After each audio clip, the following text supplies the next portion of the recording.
one of the categories you've mentioned, an insane person, is exempted. Why is this?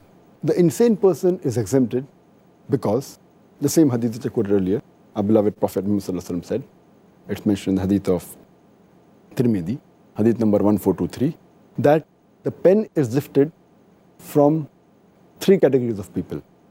A child till he reaches puberty, a person who's sleeping till he wakes up, and a person who's insane till he becomes a sound mind. So this the Prophet has exempted, and they are free from fasting.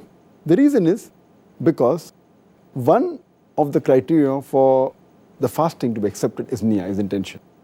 And intention can only be made by a person who's sane, who's sound in mind. Only if he's sound can he willingly intend to fast. If he's insane, he cannot. So that's the reason, if an insane person, whether he fasts or not, it doesn't make a difference at all. It is, he's exempted.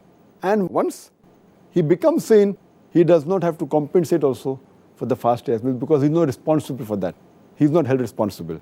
So that's the beauty of Islam. They only held responsible those people who should be held responsible.